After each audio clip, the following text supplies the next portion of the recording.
दोस्तों, स्वागत है आपका एक और मजेदार वीडियो में। और ये वीडियो हमारी पिछली सभी वीडियो से बिल्कुल अलग होने वाली है। दोस्तों, अभी तक आपने हमें कॉमेडी स्केचेस करते देखा है, पॉडकास्ट करते देखा है, लेकिन ये वीडियो उन सभी वीडियो से एकदम हटके होने वाली है। दोस्तों, हमने लगभग हर टॉपिक पे पॉडकास्ट करे हैं, लेकिन कुछ टॉपिक ऐसे होते हैं जिस पे पॉडकास्ट करने के लिए या तो हमें गेस्ट नहीं मिलते, अगर गेस्ट होते हैं तो वो उन टॉपिक्स पे खुलकर बात नहीं करना चाहते। तो हमने सोचा कि यार खुद ही थोड़ी मेहनत करें, थोड़ी रिसर्च करें और आपके लिए ऐसी मजेदार वीडियोस लेकर आए कुछ इंटरेस्टिंग टॉपिक्स पे जो आपको सोचने पे मजबूर कर दें। हम बात करेंगे कुछ ऐसे टॉपिक्स पे और आपको ऐसी चीजें बताएंगे जो चीजें हैं तो आपके आसपास, पर आपने उन चीजों पे कभी गौर ही नहीं करा होगा, उन चीजों की बैकग्राउंड आपको पता नहीं होगी और ऐसे ऐसे फैक्ट्स आपको बताएंगे कि आप हैरान हो जाओगे। तो भाई, आज हम बात करेंगे इंडिया के सबसे बड़े रियलिटी शो बिग बॉस के बारे में। हम खाना खा लो। नहीं बेटा, मैं अपने बूढ़ों को भी खाना खिलाता हूँ, तुम्हें भी खिलाऊंगा। पर दादी हूँ मैं, तेरी पर दादी। दादी अम्मा घर से बाहर जाओ ना, कुछ और करो। तेरे भरोसे नहीं आई हूँ बिग बॉस। जैसा कि आप सबको पता है कि खुद हमारे पॉडकास्ट पे बहुत सारे लोग ऐसे आए हैं जो बिग बॉस का एक पार्ट रहे हैं, बिग बॉस के कंटेस्टेंट रहे हैं। लेकिन बिग बॉस ऐसा शो है जिसको देखने के बाद हर एक इंसान ये सोचता है कि मैंने ये शो देखा ही क्यों। आखिर 1 घंटा 1.5 घंटा ये शो देखने के बाद मुझे मिला क्या देखने को, मुझे सीखने को क्या मिला? मैंने देखा तो वही लड़ाई झगड़ा। तो भाई, मैं तो सोचने पे मजबूर हो गया कि आखिर इस शो में ऐसा क्या है कि सब लोग इसको गाली भी देते हैं पर इसको देखे बिना रह भी नहीं पाते। ऐसा क्या हो जाता है कि जब भी इसका कोई सीजन आता है, इंस्टाग्राम रील्स पे इसकी वीडियोस ट्रेंड हो रही होती हैं, एक्स पे कंटेस्टेंट के फैन पेजेस आपस में लड़ रहे होते हैं, फेसबुक पे इनकी छोटी छोटी वीडियोस इतनी वायरल हो रही होती है लड़ाइयों की। इनफैक्ट करंट सीजन की नहीं, पिछले सारे सीजन्स की वीडियो आपको आपकी फीड पे देखने को मिल जाती है। तो ओवरऑल इंटरनेट पे ऐसा माहौल बन जाता है कि इंसान को लगता है यार, अगर मैं बिग बॉस नहीं देख रहा तो कहीं मैं ही तो गलती नहीं कर रहा। तो भाई, हमने ये सोचा कि भाई थोड़ी रिसर्च करें, थोड़ा देखें कि ये ऐसी क्या स्ट्रैटेजी लगा रहे हैं, ऐसा क्या लोगों के दिमाग के साथ ये खेल रहे हैं कि लोग इसको देखना भी नहीं चाहते और देखे बिना रह भी नहीं पाते। और भाई, ये बिग बॉस वाले इतना भी कितना पैसा कमा रहे हैं कि जहां कुछ शोज के मैक्सिमम 2 से 4 सीजन आ पाते हैं, ये बिग बॉस वाले अपने 19वें सीजन पे चल रहे हैं। और पहले तो ये सिर्फ हिंदी में आता था, लेकिन अब इंडिया की कई रीजनल लैंग्वेजेस में अपने अपने शो बनने लगे हैं बिग बॉस के। तो चलो भाई, हम बताते हैं तुम्हें बिग बॉस के कुछ अनसुने राज। तो भाई, सबसे पहले तो ये जानते हैं कि बिग बॉस का वायरस आया कहाँ से। भाई, ये शो अडेप्ट किया गया नीदरलैंड के शो बिग ब्रदर से, जो कि रिलीज हुआ था 1999 में, और इस शो को बनाया था एंडेमोल शाइन ग्रुप ने। भाई, नीदरलैंड से ये वायरस इतनी तेजी से फैला है कि भाई ये 63 देशों तक पहुंच चुका है और आज तक 500 से ज्यादा इसके सीजन बन चुके हैं। इंडिया में ये पहुंचा था 2006 में, जिसका पहला सीजन होस्ट किया था अरशद वारसी जी ने। और मैं बता दूं भाई, इंडिया में भी इस शो को एंडेमोल शाइन ग्रुप ही रन कर रहा है, जिसने इंडिया में अलग अलग ब्रॉडकास्टर्स को अपना लाइसेंस दिया। तो चलो अब जानते हैं कि इस बिग बॉस शो में जो कंटेस्टेंट आते हैं उनको कितना पैसा मिलता है कि भाई पूरे देश के सामने ये अपनी इज्जत का फालूदा बनाने के लिए रेडी हो जाते हैं। और हमारे सलमान भाई को कितना पैसा मिलता है कि वो हर सीजन आए जा रहे हैं। भाई, हर एक कंटेस्टेंट की फीस अलग अलग होती है, फीस में बहुत ज्यादा अंतर होता है। 19वें सीजन यानी करंट सीजन की अगर मैं बात करूं तो आप सभी ने गौरव खन्ना को देखा ही होगा। गौरव खन्ना को मिल रहे हैं सबसे ज्यादा पैसे, 17.5 लाख एक हफ्ते का, ऐसा बताया जा रहा है, जो कि बनता है लगभग 2.5 लाख रुपए एक एपिसोड का। और ये भी बताया जा रहा है कि इनको स्टार या कलर्स पे एक नया शो भी मिलेगा जिसमें ये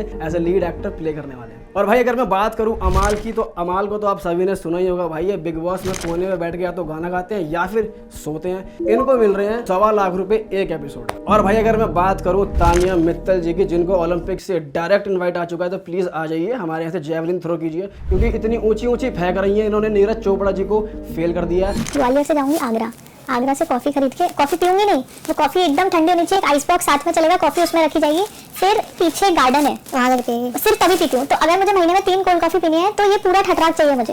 ओवर है ना, ये ओवर नहीं है, ये तो बेसिक है मेरा। ओवर तो तूने सुने नहीं है, मत बोल। ये कमा रही है लगभग 3 से 6 लाख रुपए पर वीक। भाई देखो, ये सब मैं नहीं कह रहा हूँ, रिपोर्ट्स कह रही है। इंटरनेट पे जितने भी आर्टिकल्स पढ़े हैं वो ये सब मेंशन करते हैं कि भाई इतनी फीस इन कंटेस्टेंट को मिल रही है। और ये भी बताया जा रहा है कि सबसे कम फीस जिसको मिल रही है वो है भाई प्रणीत मोरे। और इसके अलावा शो को जीतने वाले को मिलेगा 50 लाख रुपए। और बिग बॉस की हिस्ट्री में अगर मैं हाईएस्ट पेड कंटेस्टेंट की बात करूं तो वो आती हैं हमारी हॉलीवुड की एक्ट्रेस पेमिला एंडरसन जी, जो कि मात्र 3 दिन की ले गई थी 2.5 करोड़ रुपए। मतलब ये मानो 3 दिन के अंदर वो नोएडा में 300 गज का प्लॉट अपने नाम कर गई। और अगर किसी इंडियन की बात करें तो सिर्फ शो को साइन करने के लिए एक इंडियन बॉलीवुड एक्टर रिमी सेन को मिले थे 2 करोड़ रुपए। श्री संत और द ग्रेट खली को मिले थे हर हफ्ते के 50 लाख रुपए। और बिग बॉस के अब तक के सबसे ज्यादा पॉपुलर कंटेस्टेंट की लिस्ट में शामिल सिद्धार्थ शुक्ला जब सीजन 13 में आए थे, वो सीजन 13 जीत गए थे, उनको हर हफ्ते मिलते थे 9 लाख रुपए। लेकिन जब वो सीजन 14 में फिर से बुलाए गए थे तब उनको दिए गए थे डबल से भी ज्यादा 20 लाख रुपए हर हफ्ते। तो भाई अब मैं बात करूँ सलमान खान की। सलमान भाई कितना पैसा कमाते हैं। सलमान खान हर सीजन के एंड में ये बोलते हैं अब मैं इस शो को होस्ट नहीं करूँगा, लेकिन फिर भी उनको ऐसा कितना पैसा मिल जाता है कि वो हर बार नए सीजन में होस्ट करने आ ही जाते हैं। भाई इंटरनेट में मेंशन आर्टिकल्स और रिपोर्ट्स ये कहते हैं कि सलमान भाई को 18वें सीजन पे मिले थे 250 करोड़ रुपए।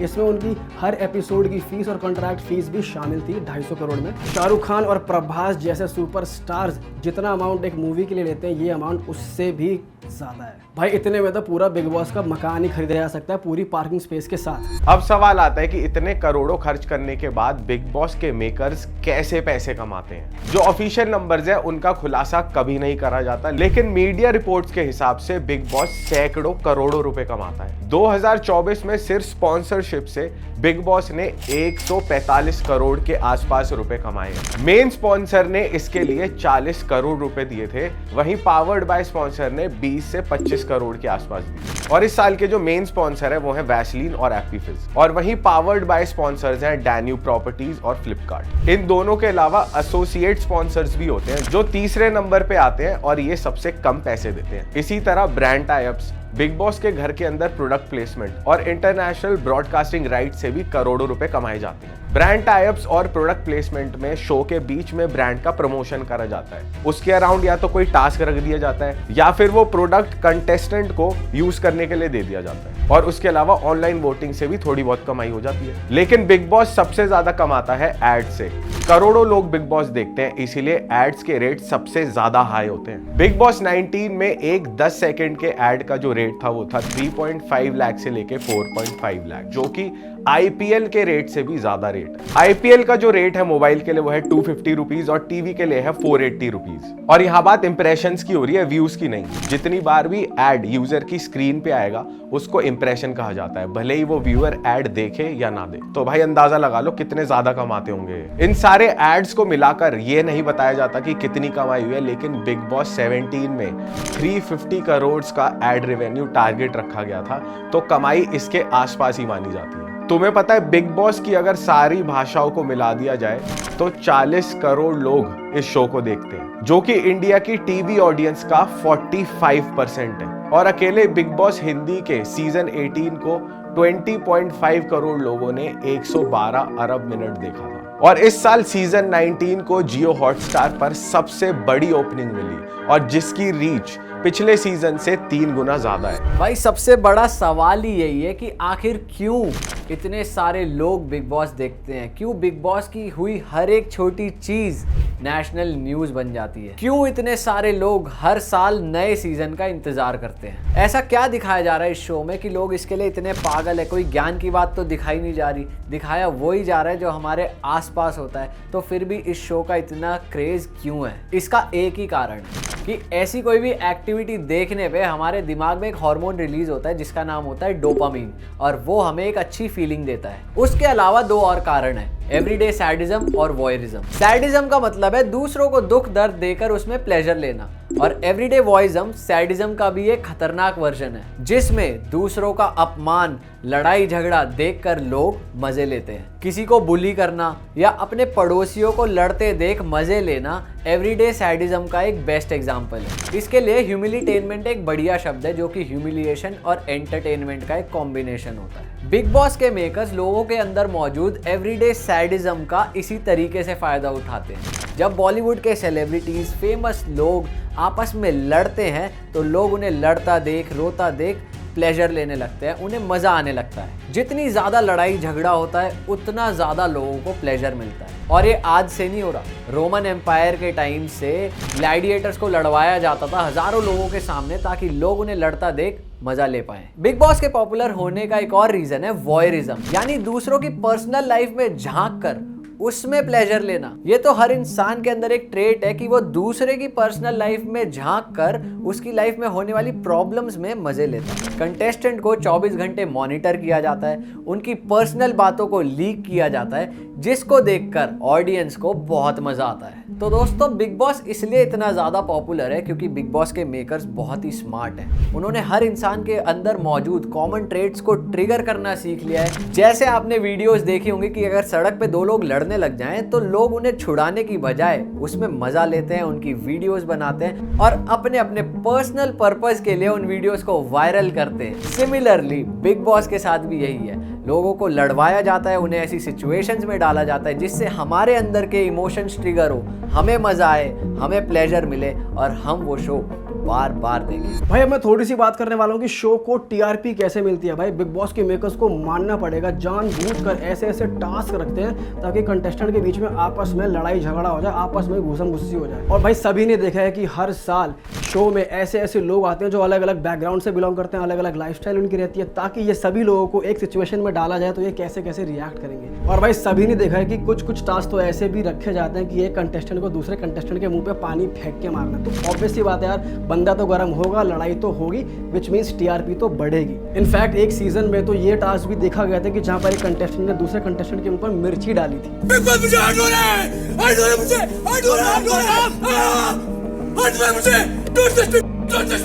कोई किसी को बॉडी शेम करता है, कोई किसी की चुगलियां करता है, औरतों का अपमान किया जाता है और फिर इस सबको ग्लोरीफाई किया जाता है। भाई कई बार तो ये आरोप भी बिग बॉस पे लगाए गए हैं कि ये सारा कुछ स्क्रिप्टेड होता है, ये नाम का रियलिटी शो बन चुका है। और ये भी आरोप लगाए जाते हैं कि शो में घुसने से पहले ये तय हो जाता है कि कौन सा कंटेस्टेंट कितने महीने टिकेगा, कौन जीतेगा, कौन कौन से हफ्ते में बाहर हो जाएगा। और तो और भाई ये भी आरोप लगने लगे थे बिग बॉस पे कि ये भी डिसाइडेड है कि इस सीज़न कौन जीतने वाला है। और ये सब मैं इसलिए कह रहा हूँ क्योंकि बिग बॉस 7 के दौरान जब गौहर खान फिनाले में थी तो 2 दिन पहले ही लोग गौहर खान को कंग्रेचुलेट करने लगे थे और बाद में गौहर खान शो जीत गई हैं। तो भाई ऐसी तमाम बातें इंटरनेट पे होने लगी थी। और भाई टीआरपी के लिए शो को बहुत ज़्यादा एडिट भी किया जाता है। 24 घंटे के फुटेज को 1 घंटे में दिखाना है तो मतलब भाई एडिट तो किया जाएगा।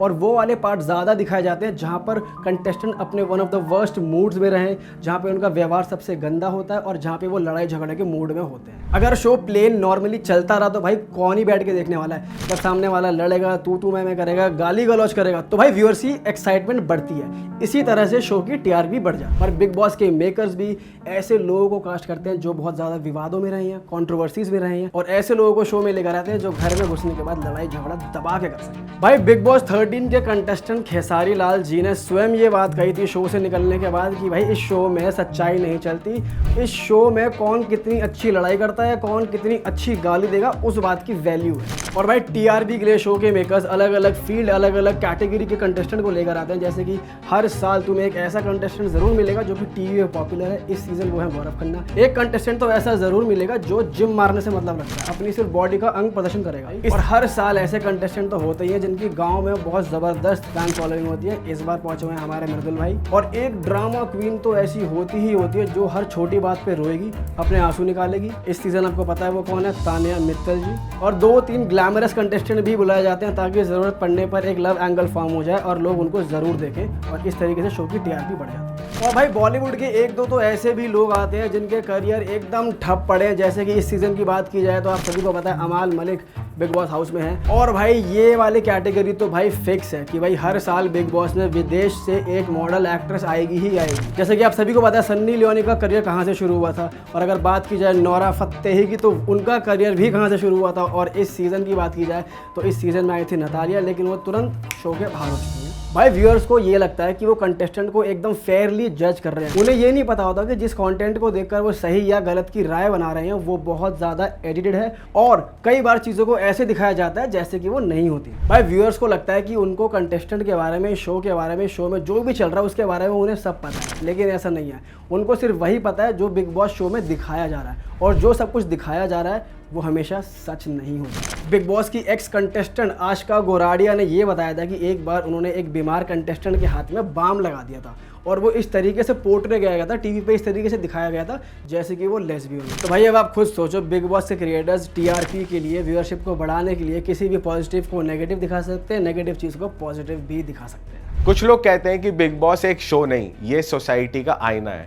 इसमें लड़ाई झगड़े, प्यार मोहब्बत, धोखा, मैनिपुलेशन, इमोशंस के साथ खेलना, ये सब होता है जो हमारे भारतीय समाज में भी होता है। इसीलिए लोग इसको इतना ज्यादा पसंद करते हैं। एक्सपर्ट्स के मुताबिक कंटेस्टेंट बिग बॉस के घर में बंद रहते हैं जहां पर वो सोशलाइज बिल्कुल नहीं कर पाते और जिसकी वजह से एंजाइटी, डिप्रेशन, इन सब के वो शिकार होने लग जाते हैं। हमने कई सारे कंटेस्टेंट को देखा है कि शो में उनको मेंटल ब्रेकडाउन हो जाता है और वो रोने लगते हैं और बाहर आकर जब उन कंटेस्टेंट से बात हुई तो उन्होंने ये चीज़ एक्सेप्ट करी। और इसका एग्जाम्पल मैं आपको दूं तो जब जैस्मिन भसीन इविक्ट हुई थी तो उन्होंने बाहर आके बोला था, एक्सेप्ट किया था कि उनको घर वालों के टॉन्ट की वजह से मेंटल ब्रेकडाउन हुआ, वो बहुत ज़्यादा परेशान हुई। और इसी तरह कंटेस्टेंट को लड़ते हुए देख व्यूअर्स को गिल्टी प्लेजर तो मिलता है लेकिन उन्हें एहसास नहीं होता कि ये डिप्रेशन और एंजाइटी का भी कारण हो सकता है। और इसके अलावा एक रिसर्च के मुताबिक अगर कोई इंसान रियलिटी शो देखता है तो उसके दिमाग का वो हिस्सा एक्टिवेट हो जाता है जहां पर वो कंटेस्टेंट की जगह खुद को इमेजिन करने लग जाता है